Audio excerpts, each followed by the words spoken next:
नमस्कार साथियों, स्वागत है आज के प्राचीन भारत के इतिहास के हमारे वीडियो में। आज का जो विषय है हमारा प्राचीन भारत का इतिहास, किसी भी आपका प्रतियोगिता परीक्षा को लेकर के बड़ा ही महत्वपूर्ण है। तो इसी पे आज हम बात करेंगे। प्रश्न और उत्तर का जो श्रृंखला है वह आज हम करेंगे। तो हम उम्मीद करते हैं आप अच्छे होंगे, स्वस्थ होंगे और मस्त होंगे, और अपने करियर को लेकर बड़े ही उत्साह और सकारात्मक ऊर्जा के साथ आप इस पाषाण काल का जो आज का अध्याय है उसको आप सुनेंगे, समझेंगे और अपने परीक्षा में इसका भरपूर लाभ उठाएंगे। तो चलिए शुरू करते हैं।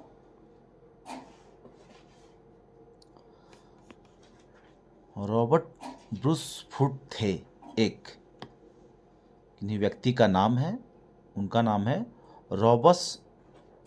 रॉबर्ट ब्रूस फुट थे एक। तो क्या थे वो? भूगर्भ वैज्ञानिक एवं पुरातत्वविद।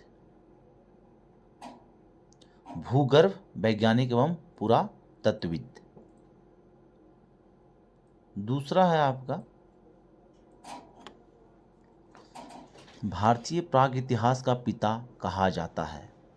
अर्थात जो हमारा भारतीय प्राग इतिहास है उसका पिता किन्हें कहा जाता है? तो उत्तर है रॉबर्ट ब्रूस फुट को।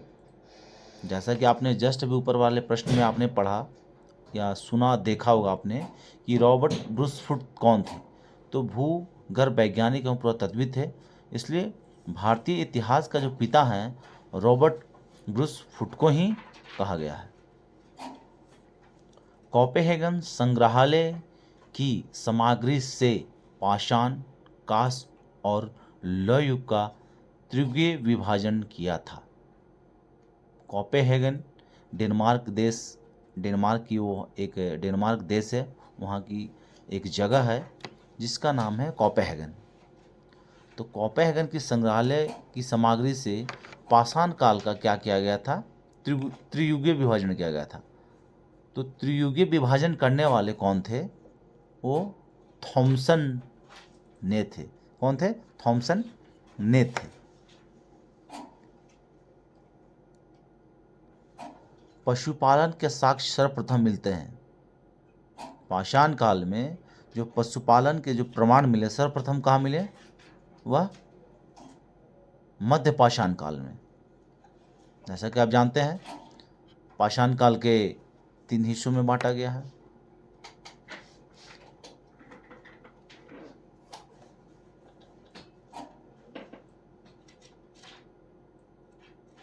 उसके बाद दूसरा प्रश्न आता है, मध्य पाषाण काल में पशुपालन के प्रमाण जहाँ से मिले वह स्थान है आदमगढ़। अर्थात जो मध्य पाषाण काल में पशुपालन के जो प्रमाण मिले उस स्थान का नाम है आदमगढ़। चौपानी, अगला प्रश्न आपका है, चौपानी, मांडो, काकोरिया, महदहा एवं श्राव नहराव स्थलों में से हड्डी के उपकरण प्राप्त हुए। यानी जो हड्डी के औजार बनाए गए थे, उपकरण बनाए गए थे, वह इनमें से प्राप्त कहाँ से हुआ था? महदहा से हुआ था।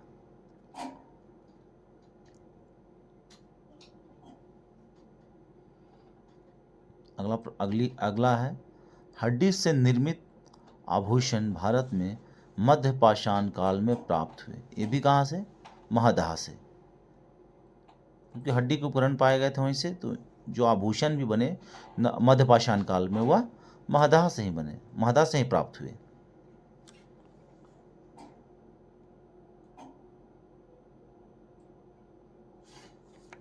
अगला है, एक ही कब्र से 3 मानव कंकाल मिले।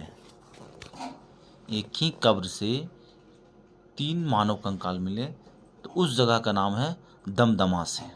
क्या नाम है उस जगह का? नाम क्या हुआ? दमदमा। खादानों की कृषि सर्वप्रथम प्रारंभ हुई थी नवपाषाण काल में। खादानों की कृषि सर्वप्रथम प्रारंभ हुई थी नवपाषाण काल में।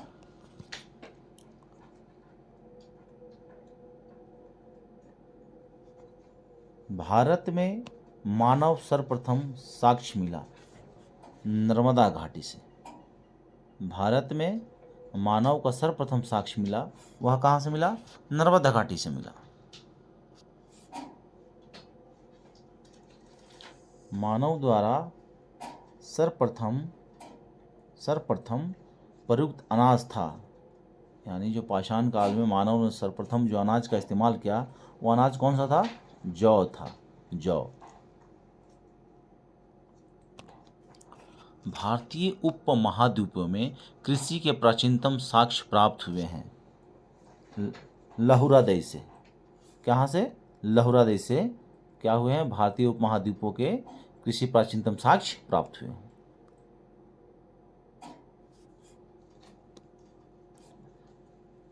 पूरा पाषाण युग, नवपाषाण युग, ताम्रपाषाण युग तथा लौह युग में से चालकुलिथिक युग भी कहा जाता है। आप जैसा कि देख रहे हैं कि पूरा पाषाण युग, नवपाषाण युग, ताम्रपाषाण युग तथा लौह युग, तो इसमें पाषाण का अर्थ हो गया स्टोन एज से, यानी पत्थर काल से, इसको मोटा मोटी भाषा में कह सकते हैं। लौह का तात्पर्य है लोहा से, तो ताम्रपाषाण को इंग्लिश में बोलते हैं चालकुलिथिक, तो इसका संबंध आपका जो होगा ताम्रपाषाण युग से होगा। ताम्रपाषाण युग। आमरी, मेहरगढ़, कोडदीजी तथा कालीबंगा में से वह पूरा स्थल जहाँ से पाषाण संस्कृति से लेकर हड़प्पा सभ्यता तक के सांस्कृतिक अवशेष प्राप्त हुए हैं, वह स्थान का नाम है मेहरगढ़। नब्दा टोली का उत्खनन करवाया था। नब्दा टोली स्थान का नाम है जिसका उत्खनन करवाया था एच.डी. सांकलिया ने। उनका नाम है एच.डी. सांकलिया ने उत्खनन करवाया था। और ये जो नब्दा टोली है वो स्थित कहाँ है? वह स्थित है मध्य प्रदेश में। कहाँ स्थित है? मध्य प्रदेश में।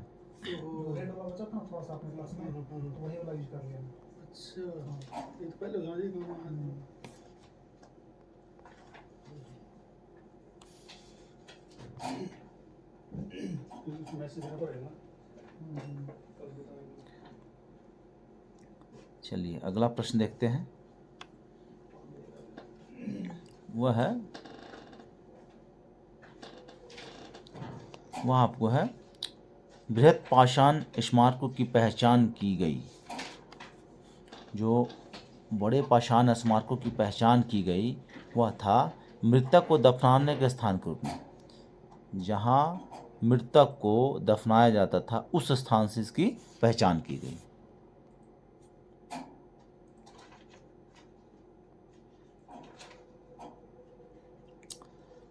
राख की टीला, बुदिहाल, संगनकल्लू, कोल्डिहवा तथा ब्रह्मागिरी में से जिस नाव पाषाणिक स्थल से संबंधित है वह है संगलकल्लू। यानी जो आपका राख का टीला है वह किससे संबंध रखता है? संगनकल्लू से। भीमबेटका प्रसिद्ध है गुफाओं के शैल चित्रों के लिए। भीमबेटका कहाँ है? तो भीमबेटका आपका एमपी में है, एक जगह है। वहाँ की जो वो जगह क्यों प्रसिद्ध है? तो गुफाओं के शैल चित्र के लिए प्रसिद्ध है।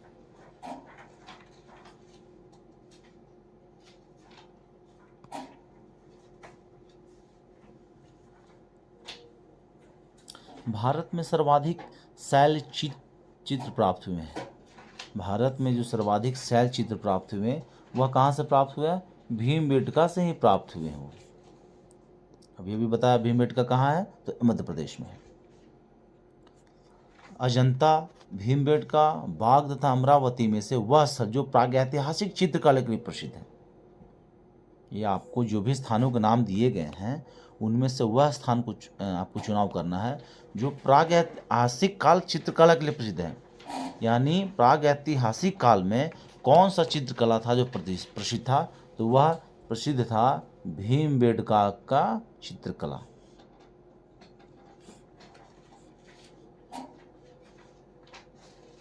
भीमबेटका की गुफाएं स्थित है, कहाँ स्थित है, तो अब्दुल्लागंज, रायसेन, मध्य प्रदेश में।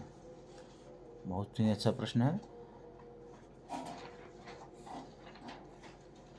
जो आपका भीमबेटका की गुफाएं स्थित अब्दुल्लागंज, रायसेन, मध्य प्रदेश में है। रायसेन कहाँ है, मध्य प्रदेश में। अगला है गौरिक मित्रभांड पात्र, OCP का नामकरण हुआ था हस्तिनापुर। हस्तिनापुर कहाँ आपको मालूम होना चाहिए। हस्तिनापुर महाभारत के युद्ध में, जो महाभारत है उसमें एक जगह है। किसका जगह है, आप लोग हमें कमेंट करके बताएंगे जरूर। हस्तिनापुर कौरवों का था या पांडवों का था।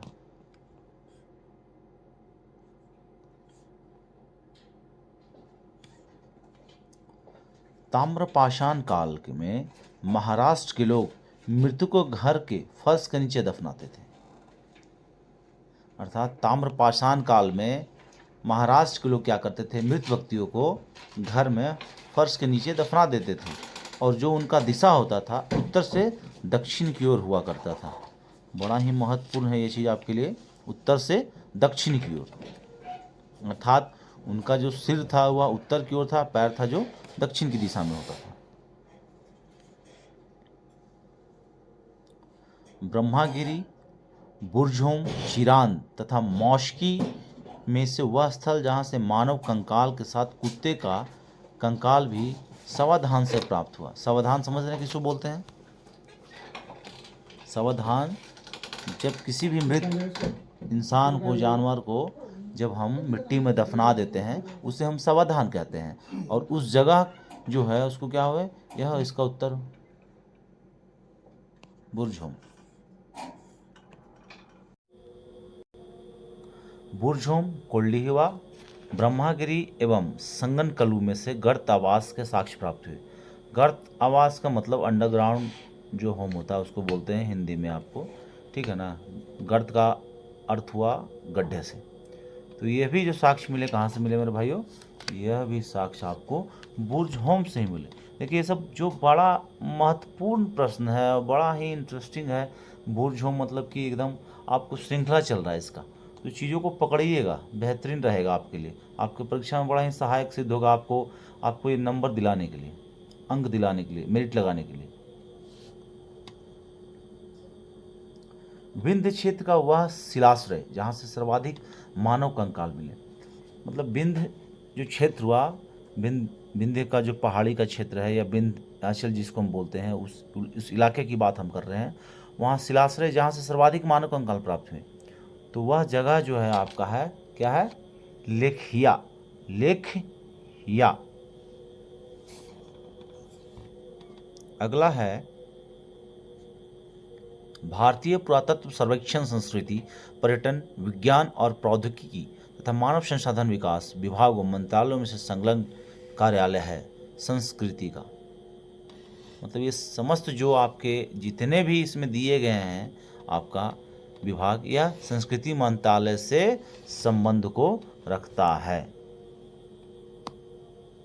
मिनिस्ट्री ऑफ कल्चर जिसको हम बोलते हैं।